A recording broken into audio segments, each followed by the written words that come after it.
നമ്മുടെ മനസ്സിനെ ഏറ്റവും അധികം സ്വാധീനിക്കുന്ന രണ്ട് തരത്തിലുള്ള ചിന്തകൾ നമ്മൾ അറിയാതെ നമ്മളിൽ ഓരോരുത്തരിലും പ്രവർത്തിക്കുന്നുണ്ട്. എന്ന് വെച്ചാൽ നമ്മൾ അറിയാതെ നമ്മുടെ ആത്മവിശ്വാസത്തെ കുറയ്ക്കുന്ന, നമുക്ക് നിരാശ ഉണ്ടാക്കി തരുന്ന, നമുക്ക് ഉത്കണ്ഠ ഉണ്ടാക്കി തരുന്ന, അതുപോലെ നമ്മുടെ അപകർഷതാബോധത്തെ കൂട്ടുന്ന രണ്ട് തരത്തിലുള്ള ചിന്തകൾ. ആ രണ്ട് തരത്തിലുള്ള ചിന്തകളെ കുറിച്ചാണ് ഇന്ന് ഞാൻ പറയുന്നത്. നിങ്ങൾ ഏത് സാഹചര്യത്തെയാണ് കൂടുതലായിട്ട് അംഗീകരിക്കുകയും കൂടുതലായിട്ട് ഇഷ്ടപ്പെടുകയും മറ്റുള്ളവരിൽ അങ്ങനെ ഒരു സാഹചര്യം കാണുമ്പോൾ അല്ലെങ്കിൽ അങ്ങനെ ഒരു രീതി കാണുമ്പോൾ എനിക്കും അങ്ങനെ ആകാൻ പറ്റിയില്ലല്ലോ, അല്ലെ ഞാനും അങ്ങനെ ആയിരുന്നെങ്കിൽ, അങ്ങനെ ഒരു തോന്നൽ വരുന്ന സാഹചര്യങ്ങൾ പലതുമുണ്ട്, എല്ലാവരുടെയും മനസ്സിലുണ്ട്. എന്ന് വെച്ചാൽ ഞാൻ പറഞ്ഞു വരുന്നത്, നിങ്ങൾ മറ്റുള്ളവരിൽ കാണുന്ന വളരെ പോസിറ്റീവായിട്ടുള്ള ചില സാഹചര്യങ്ങൾ, പക്ഷെ നിങ്ങൾക്കതിന് പറ്റുന്നില്ല, നിങ്ങൾക്ക് അതിനൊരു സാഹചര്യം ഇല്ല.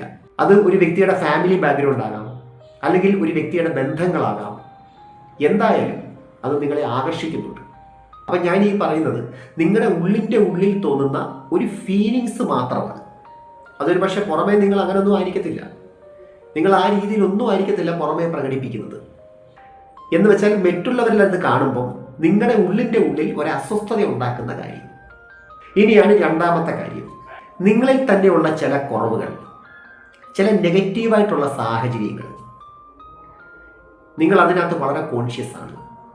എന്ന് വെച്ചാൽ എൻ്റെ ഒരു സാഹചര്യം എനിക്ക് അത്ര പോരാ, ഞാൻ അതിനകത്ത് വളരെ വീക്കാണ്, അല്ലെങ്കിൽ എനിക്കിത് പറ്റിയില്ലല്ലോ, അല്ലെങ്കിൽ എനിക്കിങ്ങനെ ഒരു കാര്യമില്ലല്ലോ, എന്തോ ചില കുറവുകൾ, ചില നെഗറ്റീവായിട്ടുള്ള ചില കാര്യങ്ങൾ, അതിനകത്ത് നിങ്ങൾ വളരെ കോൺഷ്യസ് ആകുന്നു.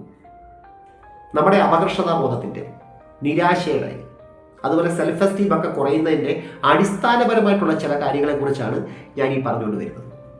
അപ്പോൾ ഈ രണ്ട് ചിന്തകളും എവിടെ പോയാലും നിങ്ങളുടെ കൂടെ തന്നെയുണ്ട്. നമ്മളെ തന്നെ നമ്മൾ സ്വയം ഒന്ന് നിരീക്ഷിക്കുക, ഏതൊക്കെ കാര്യത്തിനകത്താണ് ഇങ്ങനെ രണ്ട് ഫീലിങ്സുകൾ നമുക്കുള്ളതെന്ന്, ഏത് സാഹചര്യത്തിലാണുള്ളത്, അല്ലെങ്കിൽ ഏത് കാര്യത്തിലാണുള്ളത്, നമ്മൾ ആദ്യം അതൊന്ന് കണ്ടെത്തണം, വ്യക്തമായിട്ട് കണ്ടെത്തണം.